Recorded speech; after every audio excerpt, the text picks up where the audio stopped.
The minute you were born, you got involved in the war between good and evil, between darkness and light, between negative and positive, between evil and good, between tyranny and democracy, between weeds and human activity. I mean, the war is on. If democracy sleeps, guess who never sleeps? Tyranny. In the absence of light, guess what's automatic? Darkness. If good does not arouse itself and become active, guess what moves in? Evil. It's a war. A mental war, a physical war, a financial war, between enterprise and ease, between accomplishment and failure. It's a war. That's why there's an Old Testament phrase that gives the best advice for human activity when it says, 6 days labor, 1 day rest. Now, I'm sure we've taken that to mean, don't work all 7 days, take one off. Here's what it also means, only take one off. Or you're liable to lose the war. Now, we've got it down to 5 and 2, and maybe that's not too dangerous, I don't know. If God would have thought of 5 and 2, he might have made it 5 and 2, I don't know. You can't think of everything. But here's what it does mean. Enterprise is better than ease. If you rest too long, the jungle overtakes the village.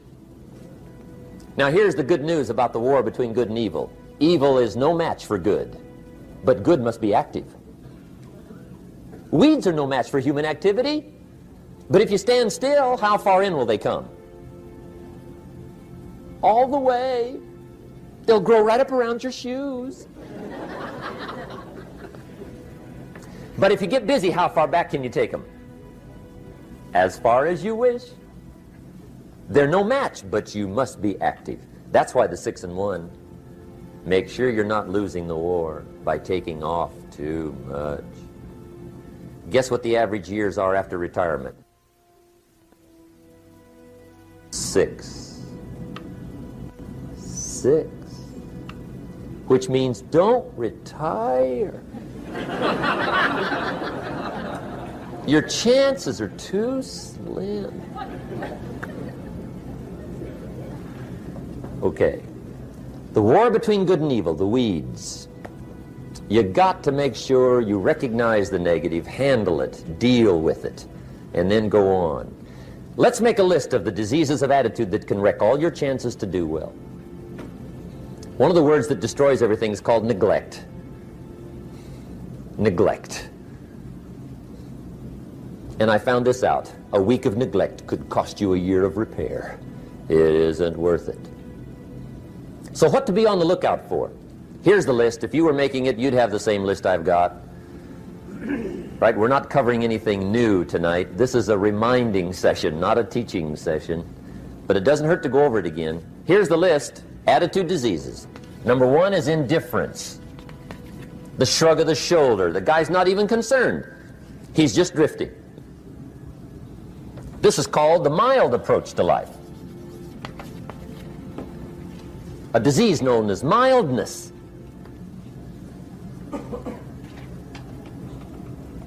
The guy says, well, I can't see getting all that worked up. Well, to be any kind of winner, you got to get worked up. There's one problem with drift. You cannot drift to the top of the mountain. And the good Lord said in the closing chapters of the Bible, here's the best way to live, one way or the other. That's best. Hot or what's next best? Cold is next best to hot. Not the half-baked middle, lukewarm, not too hot, not too cold. What a sad way to live. I think what it means is pick a direction and go with everything you got. Just pick one and go. Somebody says, yeah, but what if it's the wrong direction? You'll find out quicker. It won't take you 25 years to wake up and say, oh no, I've been walking the wrong road. I told my staff the other day, next best to prosperity is adversity. If one doesn't get you, pray for the other. We all do better from one of two reasons, inspiration or desperation. And I don't wish anything bad on you tonight, but if you're not inspired, I hope a wagon comes down your rut.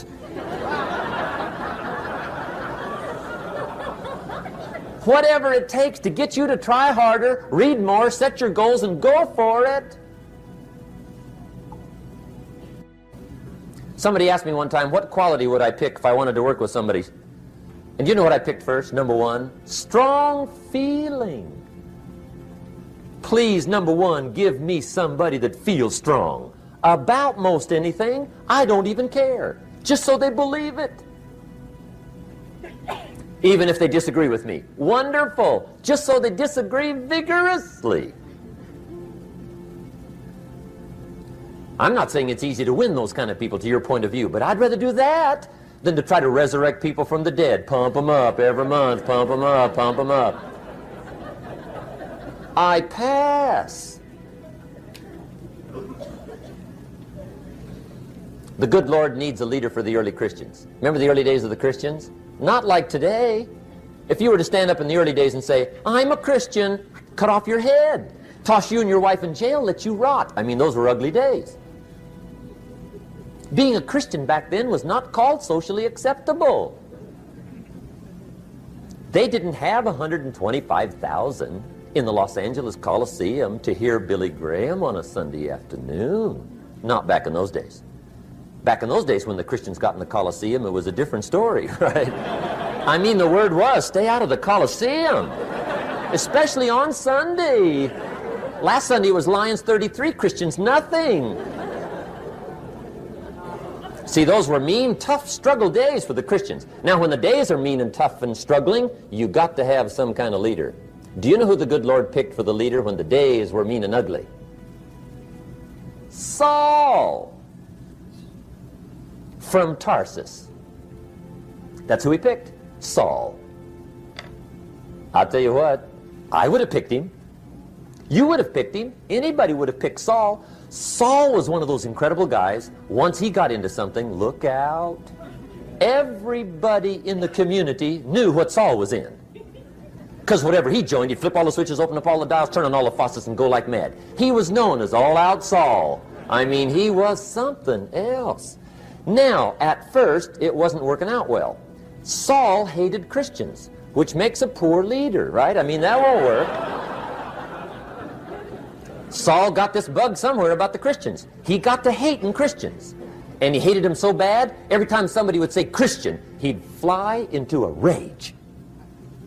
And I guess he decided one day, it was his mission in life to get rid of all the Christians. He was Saul anyhow, could do most anything he wanted to. So he got him these letters of authority to go around to the various communities and hunt down the Christians. They said, do whatever you want to with them, Saul, they're unpopular anyhow. Drag them in the streets, whip them, stone them, torture them, kill them. You mention the name Saul from Tarsus to the early Christians, I'll tell you what they would do. They would run, hide, lock the doors, leave town, dive underground. I've been in the catacombs of Rome where they hid. He was mean. I mean, terribly mean. But remember the story? One day Saul's making it for Damascus. Heard about some new Christians, flies into a rage, takes off for Damascus. And the story said he was angry. There's a little sentence in the story that says, on his way to Damascus, he was breathing out threatenings and slaughter, which meant he felt rather strong about the idea, right? That's strong, that's strong.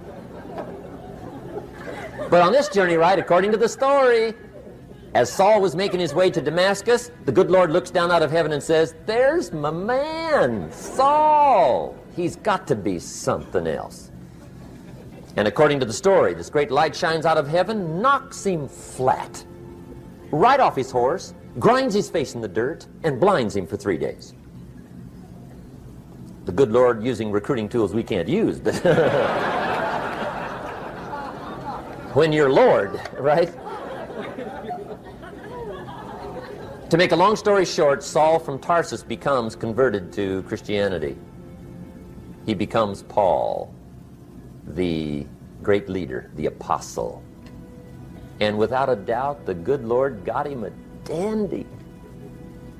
One he didn't have to pump up every month. In one of his later writings, he said, the things I once hated, I now love. The things I once loved, I now hate. See, that's strong. Here's the key to the good life. Learn to put everything you've got into everything you do. Whatever you are doing, pour it on.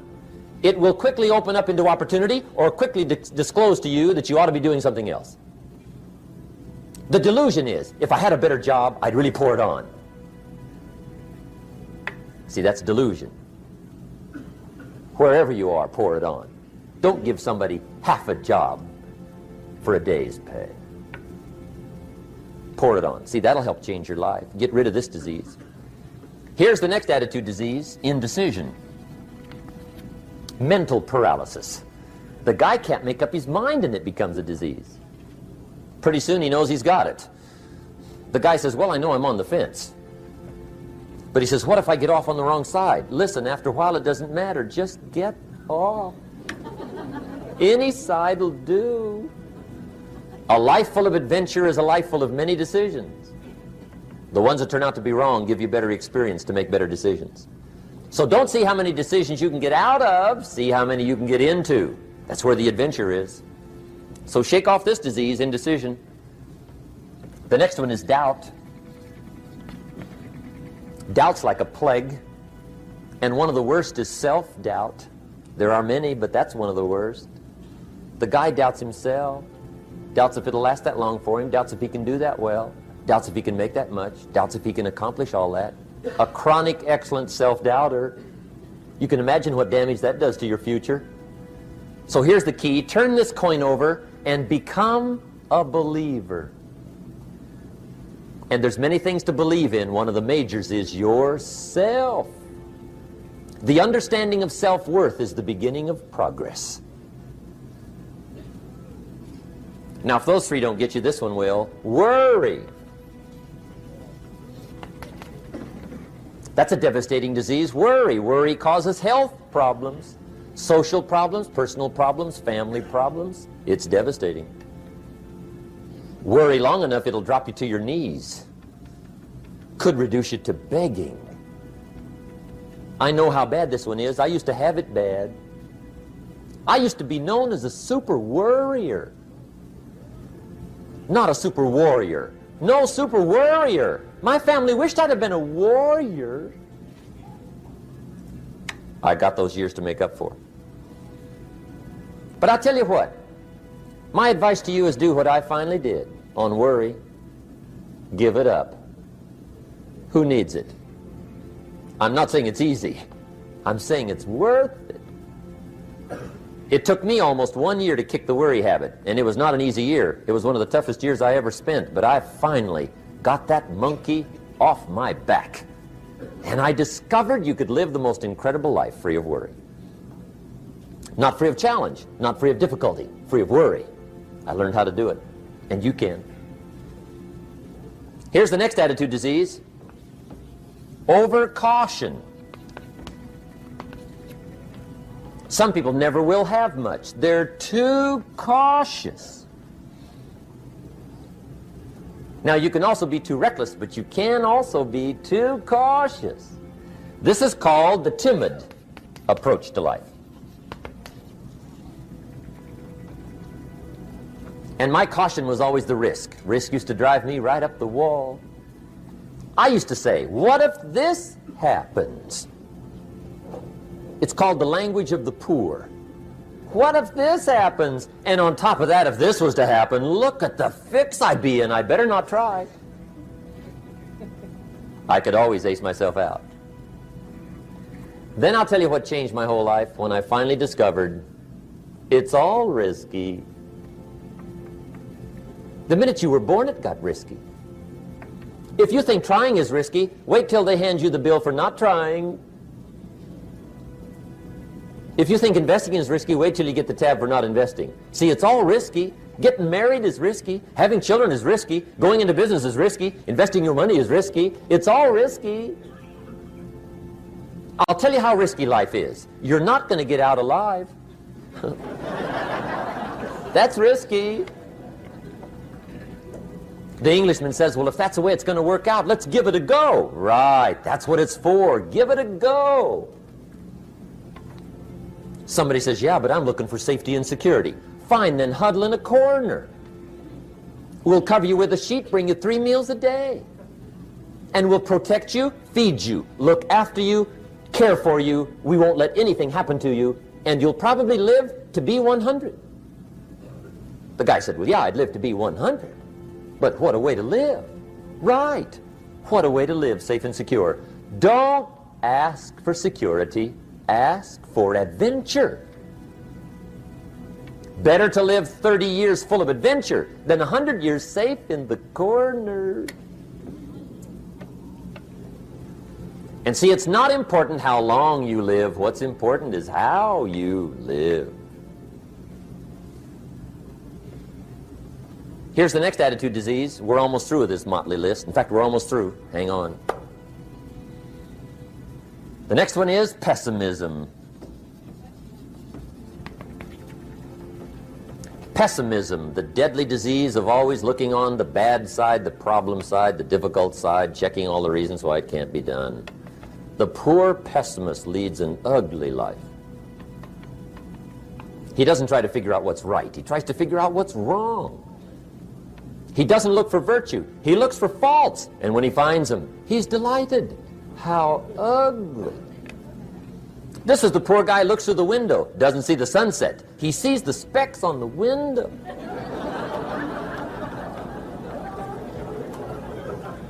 And this is the poor guy, right, who rushes up, takes such leave of his senses. This guy rushes up and he says, I've got 5 good reasons why it won't work. He's so dumb he doesn't know all he needs 1. He's got 5.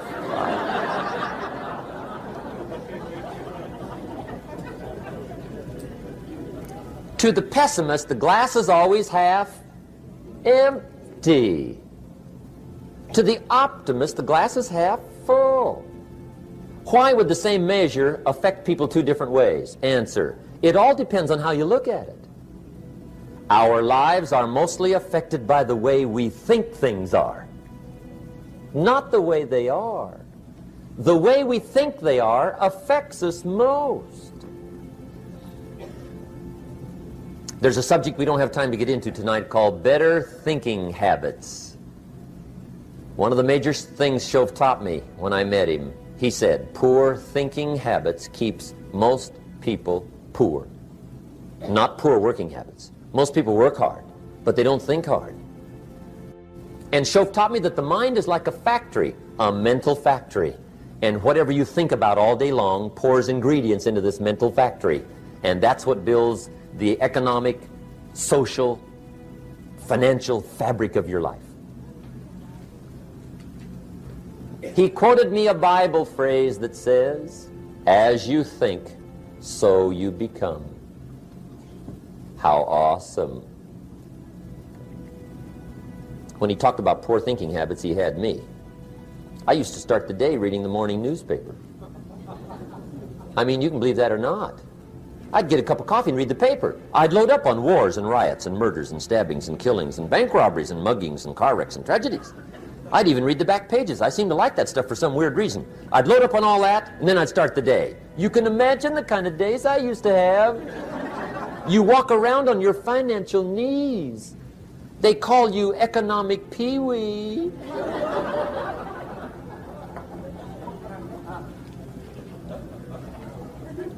The guy says, I want to be a great leader. Wonderful. The first thing we do is follow him to his house.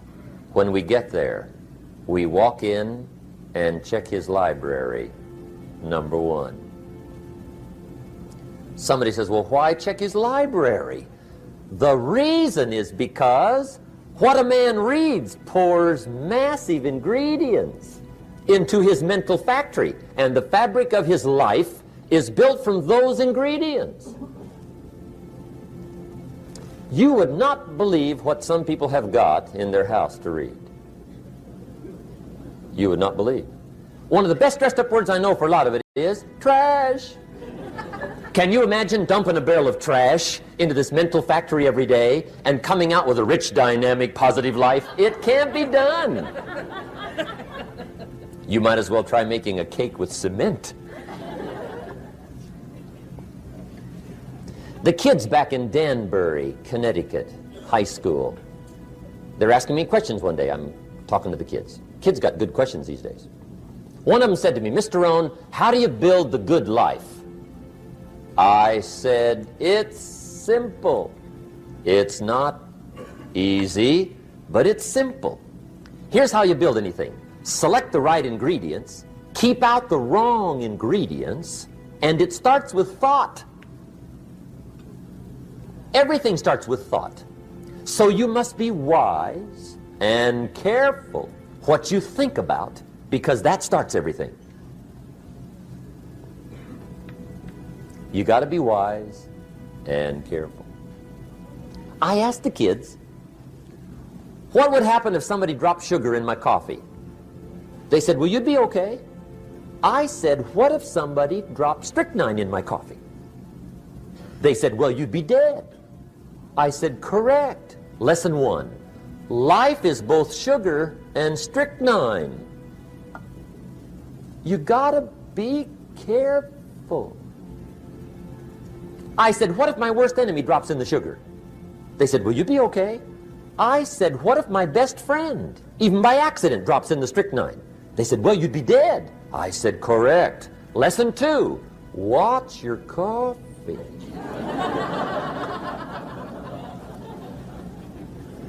You got to be careful. See, it doesn't matter who hands you the bad stuff.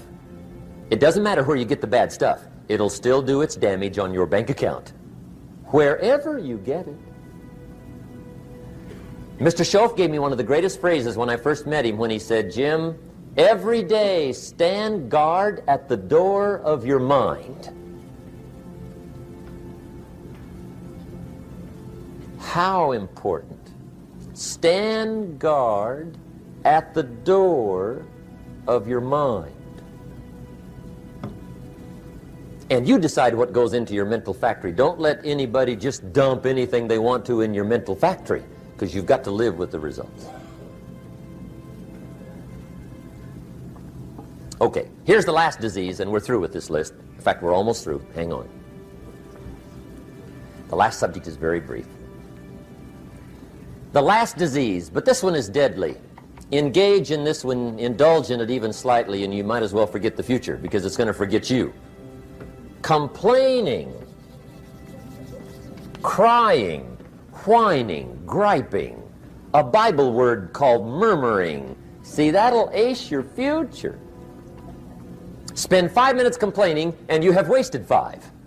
And you may have begun what's known as economic cancer of the bone. Surely they will soon haul you off into a financial desert and there let you choke on the dust of your own regret. I hope I said that well, so you won't forget. It's a deadly disease. If you don't think it's bad, ask the children of Israel of Old Testament fame. Typical of us all, their story just happened to get in the book. Story says, children of Israel were slaves. God performed a series of dazzling miracles and got them out. And now they're heading for the promised land. Remember the story? Heading for the promised land. Tragedy of the story, they never got there. Reason. From day one, they started to complain. They griped about the water. They griped about the weather. They whined and cried and griped about the food. They griped about the leadership. They whined and cried because it was too far, too cold, too hot, too difficult, too miserable. I mean, they whined and cried for years. Finally, God said, I've had it, trip canceled. Or something like that. The story says they died in the desert, never got to the promised land.